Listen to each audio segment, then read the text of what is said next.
પ્રેરણાપીઠ ખાતે સંસ્કૃત ભાષાના પ્રચાર અને પ્રસાર માટેના પ્રયાસના ભાગરૂપે 2 દિવસીય સંમેલનનું આયોજન કરવામાં આવ્યું। 22 જિલ્લાઓમાંથી 500થી વધુ સમર્પિત કાર્યકર્તાઓ એકત્રિત થઈને ભાષાના પ્રચાર માટે ચિંતન અને વિમર્શ કરશે। પૌરાણિક ભાષા અને વૈજ્ઞાનિક ભાષા એવી આ સંસ્કૃતને જનજન સુધી પહોંચાડવા માટેના પ્રયાસના ભાગરૂપે અમદાવાદ ખાતે આયોજન કરાયું।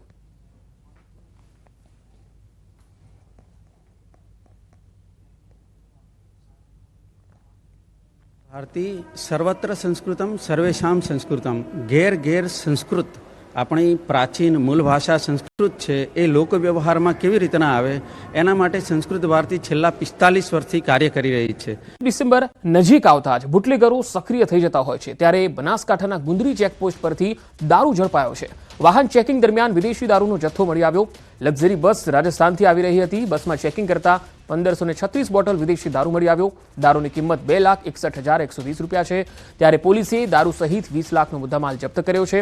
लक्ઝરી ड्राइवर सहित अन्य एक शख्सनी अटकायत करी आगळनी तपास करी हती। पासपोर्ट आगळ पार्क करेल कारमांथी पैसानी चोरी करतो एक गठियो सीसीटीवीमां जोवा मळ्यो। पहेला तो अमे आपने ए सीसीटीवी फूटेज बतावीए जेमां तमे जोई शको छो के आ गठियो केवी रीते पैसा छूमंतर करवानी कड़ा करी रह्यो छे। सौथी पहला तो तेओ शिक्षको पासे जाय छे। ए शिक्षकना हाथमां दागीना भरेली बेग छे अने ए बेगने हड़पवा आ गठियाओ रस्ता पर पैसा फेंके छे अने पैसा पड़ी गया एवुं कीधुं एटले बादमां स्वेटर पर थूकी अने बेग पड़ावा नुस्खो अपनाव्यो, परंतु तेमनो आ नुस्खो असफળ रह्यो। दागीनानी बेग हाथे नहीं लागता छेवटे आ गठियाओए काરમાં રહેલા 20,000 રોકડા લઈ જવાનું વિચાર્યું અને કારમાંથી પૈસા સેરવી અને ફરાર થઈ ગયા। પોલીસે સીસીટીવી ફૂટેજના આધારે હવે તપાસ હાથ ધરી છે। પીસીએલના વીજ કર્મચારી પર હુમલો કરવામાં આવ્યો। ગઢડા રોડ પર આવેલ રાધાકૃષ્ણ નગરમાં વીજકર્મી પર હુમલો થયો હતો। આ વીજકર્મીને જાનથી મારી નાખવાની ધમકી પણ અપાઈ, જે મામલે પોલીસ ફરિયાદ નોંધાઈ છે। પીજીવીસીએલ મહિલા કર્મચારી સહિત અન્ય વીજ કર્મચારી બિલના બાકી નાણાં ઉઘરાવવા માટે ગયા હતા। વીજ બિલના બાકી નીકળતા 10,000ની ઉઘરાણી માટે ગયા, જે મામલે બોલાચાલી થઈ અને કર્મચારીનો કોલર પકડી તેમને જમીન પર પાડી અને ગાળો આપ્યો હોવાનો આક્ષેપ થયો। બોટાદ જિલ્લામાં 5 દિવસ પહેલા પણ વીજ કર્મચારી પર હુમલાનો બનાવ બન્યો હતો, ત્યારે પીજીવીસીએલના વીજ કર્મચારીઓએ કડક કાર્યવાહીની માંગ કરી છે। અમે એક ગ્રાહકને ત્યાં બિલ લેણા બાકી માટે ઉઘરાવવા માટે ગયેલા, ત્યાં જતા ગ્રાહક ઉશ્કેરાઈ જઈને અમને મારેલ અને અમારી સાથે ગેરવર્તન કરેલ છે। મારી સાથે એક જુનિયર આસિસ્ટન્ટ તરીકે લેડીઝ હતા, તો પણ એ ગ્રાહકે અપશબ્દ બોલેલે છે। એક ઈસમ દ્વારા એમની સાથે અમારા બીજા સહકર્મચારી બેન હોવા છતાંય જેમ ફામ અપશબ્દો બોલી અને મારવાની એક ઘટના બનેલી, જે અનુસંધાને આજ રોજ અમારા દ્વારા બોટાદ ટાઉન પોલીસ સ્ટેશનમાં પોલીસ ફરિયાદ નોંધાવવામાં આવેલ છે। પાંડેસરામાં યુવકની હત્યા કરનાર 2 આરોપીઓ ઝડપાયા। ગાડી ઓવરટેક કરવાની બાબતે જૂના ઝઘડાની અદાવતમાં 2 યુવકોએ કાતર અને બ્લેડ વડે હુમલો કરી દીધો અને યુવક દીપકને મોતને ઘાટ ઉતાર્યો। જો કે આ મામલો પાંડેસરા પોલીસે ફરાર 2 આરોપીની ધરપકડ તો કરી લીધી છે। આરોપી કૃષ્ણ તિવારી અને મનીષ પ્રજાપતિએ જૂની અદાવતમાં ઝઘડો કરી અને હત્યાને અંજામ આપ્યાનું પોલીસ તપાસમાં ખુલ્યું છે।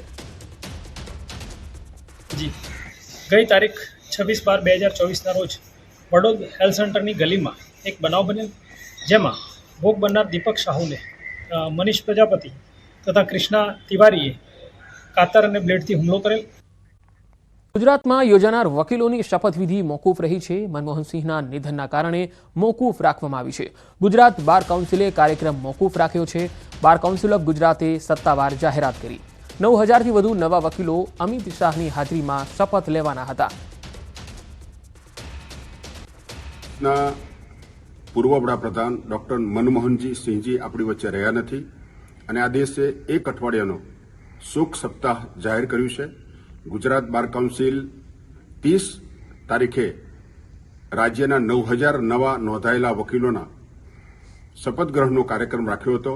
આ કાર્યક્રમમાં દેશના ગૃહમંત્રી અમિતભાઈ શાહ સાહેબ, રાજ્યના મુખ્યમંત્રી ભૂપેન્દ્રભાઈ પટેલ સાહેબ આવવાના હતા। મેં મારી બાર કાઉન્સિલ ઓફ ગુજરાતની પૂરી ટીમ સાથે ચર્ચા કરી, બાર કાઉન્સિલ ઓફ ઇન્ડિયાની ટીમ સાથે ચર્ચા કરી અને એ તારણ ઉપર આવ્યા છીએ કે આ પરિસ્થિતિની અંદર બાર કાઉન્સિલ ઓફ ગુજરાત જેવી સ્ટેચ્યુટરી બોડીએ કાર્યક્રમ કરવો જોઈએ નહીં। તેથી અમે નિર્ણય કરીએ છીએ કે આ કાર્યક્રમ હાલ પૂરતો મોકૂફ રાખવામાં આવે છે। ખીરી વિસ્તારમાં 7 વર્ષીય બાળક સાથે દુષ્કર્મ કરી હત્યા કર્યાની ઘટના પ્રકાશમાં આવી। પાડોશમાં જ રહેતા શિવકુમાર ઉર્ફે શિવા કાતા રવિદાસ નામના 28 વર્ષીય યુવકે બાળકને 10 રૂપિયાની લાલચ આપી તેને ઝાડી ઝાખરામાં લઈ જઈ તેની સાથે દુષ્કર્મ આચર્યું અને બાદમાં તેની તીક્ષ્ણ હથિયારથી હત્યા કરી દીધી। પોલીસે આરોપીની ધરપકડ કરી તેની સામે કાયદેસરની કાર્યવાહી કરી છે। થોડા દિવસ પહેલા વાપીના છીરી વિસ્તારમાં આવેલા રણછોડ નગરમાં રહેતા પરિવારનો 7 વર્ષીય બાળક એકાએક ગુમ થઈ ગયો હતો અને તેની જાણકારી જ્યારે પોલીસને મળી ત્યારે બાળકની ભાળ મેળવવા 200 જેટલા પોલીસકર્મીઓ તેમજ સ્થાનિક લોકો કામે લાગ્યા। પોલીસે ડ્રોન મારફતે બાળકને શોધવાના તમામ પ્રયત્નો કર્યા। ભારે જહેમત બાદ બાળક તેના ઘરથી નજીક ઝાડી ઝાખરામાંથી મૃત હાલતમાં મળી આવ્યો। તો વાપીના છીરી વિસ્તારનો બનાવ ઝાડી ઝાખરામાં લઈ જઈ બાળક સાથે દુષ્કર્મ આચરવામાં આવ્યું। બાળકના ઘર પાસે રહેતા વ્યક્તિએ જ આ કુકર્મ આચર્યું હતું। પોલીસે તેની ધરપકડ કરી લીધી છે। પોલીસે આરોપી સામે કાયદેસરની કાર્યવાહી હાથ ધરી છે। ઓરિજિનલી ભાગલપુર બિહારનો છે। છેલ્લા ઘણા સમયથી એ જે રણછોડનગરની જે ચાલી છે જ્યાંથી બાળક ગુમ થયો હતો ત્યાં જ ગ્રાઉન્ડ ફ્લોર પર ઓડી રાખીને રહે છે। વ્યક્તિ અપરિણિત છે અને આ વ્યક્તિ એ જ આ બાળકનું હત્યા કરી છે અને દુષ્કર્મ કરવાના ઈરાદે બાળકને ઝાડીમાં લઈ ગયો હતો અને ત્યારબાદ એણે દુષ્કર્મ કરીને બાળકની હત્યા કરેલી છે। બોટાદમાં ઓઇલ મિલના માલિકનું અપહરણ થઈ ગયું। ભદ્રાવડી ગામના વિપુલ શેખનું અપહરણ થયું। વિંછિયા નજીક અફયુતને છોડી આરોપીઓ ફરાર થઈ ગયા। પોલીસની અલગ અલગ ટીમોએ તપાસ હાથ ધરી છે। તો બોટાદથી આ અહેવાલ આવી રહ્યા છે। ઓઇલ મિલના માલિકનું અપહરણ, ભદ્રાવડી ગામના વિપુલ શેખનું અપહરણ થઈ ગયું હતું। વધુ માહિતી સાથે સંવાદદાતા વિજયસિંહ ચુડાસમા જોડાયા છે। વિજયસિંહ, આ વિંછિયા નજીક અફયુતને છોડી આરોપીઓ તો ફરાર થઈ ગયા છે, પરંતુ હવે કઈ દિશામાં તપાસ થઈ રહી છે?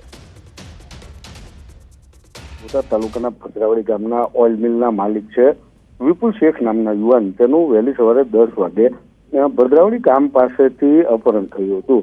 જે અપહરણ બાદ અપહરણકર્તાઓ દ્વારા જે રાજકોટ જિલ્લાનો વિંછિયા તાલુકો છે તે આ વિંછિયા તાલુકાના ગ્રામ્ય વિસ્તારમાં તેને છોડી મૂકી અને સ્થળ પરથી જતા રહ્યા હતા। જેને લઈ અપહૃત યુવાન જે હતો તેને પોલીસને જાણ કરી કે હું આ જગ્યાએ છું અને તાત્કાલિક ત્યાં પોલીસ પહોંચી અને હાલ જે અપહૃત છે તેને લઈ અને અહીંયા જે પાળિયાદ પોલીસ સ્ટેશન છે, બોટાદ જિલ્લાનું પાળિયાદ પોલીસ સ્ટેશન કે જે આ ઘટનાનું વિસ્તારની હદ ગણી શકાય તે પોલીસ સ્ટેશન ખાતે લાવી હાલ વધુ તપાસ ચલાવી રહી છે। હાલ જે અપહરણકર્તાની તુંગાલમાંથી છૂટેલ જે યુવાન છે વિપુલ શેખ તેની હાલ પૂછપરછ ચાલુ છે। તો એસપી, ડીવાયએસપી સહિતનો તમામ જે પોલીસ કાફલો છે તે પણ અહીંયા હાજર છે અને તમામ પ્રકારની વિગતો અને માહિતી હાલ લેવાઈ રહી છે। જી વિજયસિંહજી, આભાર માહિતી આપવા માટે।